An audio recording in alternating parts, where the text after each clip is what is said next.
From laughingstock to an overnight sensation, the Buffalo Sabres are officially on a heater, and it's all thanks to one decision that the organization finally decided to make.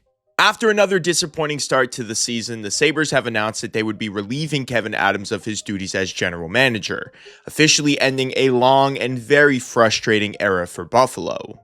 Since right before that move, the Sabres have looked like a completely different team. They've now won 8 straight and are right back in the Eastern Conference playoff picture, which, again, remains very tight this year. So today, let's talk about why the Buffalo Sabres are now winning hockey games, why firing Kevyn Adams was the right decision, and why this team may have just finally gotten themselves in a position to break through and get over this terrible drought that they've been in for years.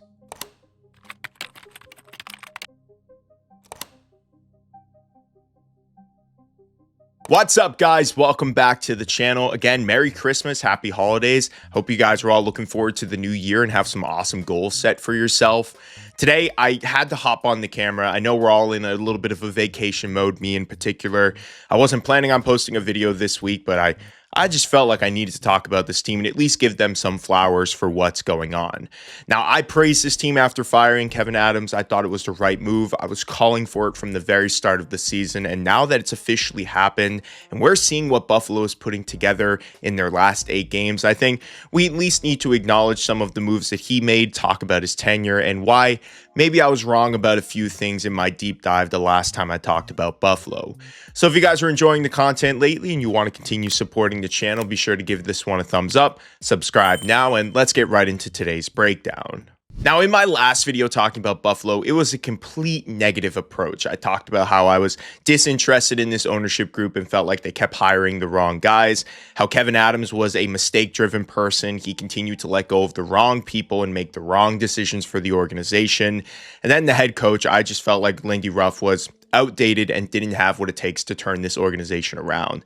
And I will say, I wanted them to move on from one of those pieces, and they finally did, but I expected it to be Lindy Ruff, not Kevyn Adams. And the reason I'm happy it's Kevyn Adams, because I feel like he is mainly responsible for why Buffalo has been so bad during his tenure.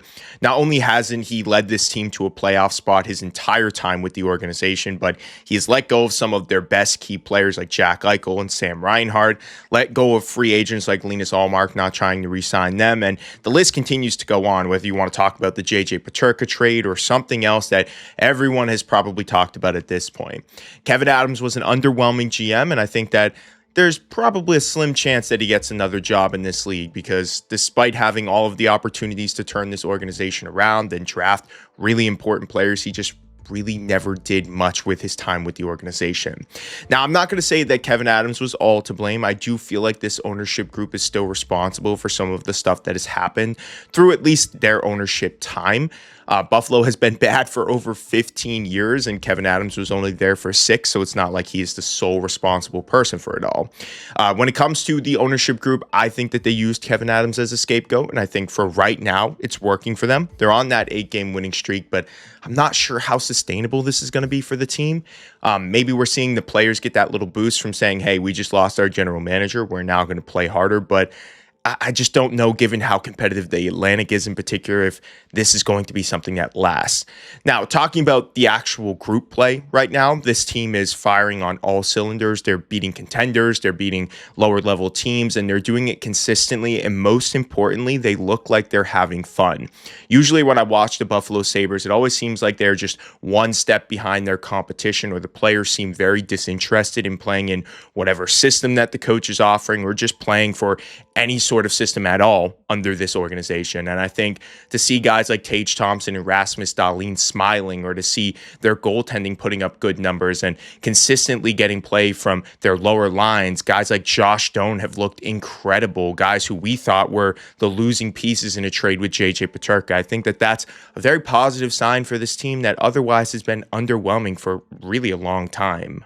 Now, in terms of team stats, it's not like Buffalo is excelling in any particular area. They're middle of the pack in power play percentage and goals for per game, goals against average, and save percentage. But what they're doing right is the small things. Lindy Ruff has really adapted this sort of mentality of, I want you guys to play harder every single night than every other team. And if we can do that, we can sort of edge out in these games against teams like the Bruins or these middle of the pack Atlantic Division teams that are also fighting for a playoff spot right now.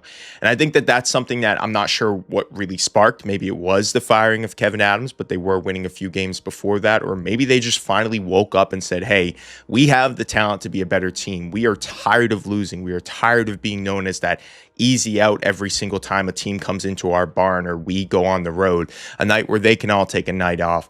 I think that maybe is just something that finally clicked for these players, and they were done with the embarrassment and finally just were like, you know what, if we can do this and we can show the league that we are a competitive team, then maybe we could get back to a spot that we were in 2022-23 and actually be vying for a playoff spot.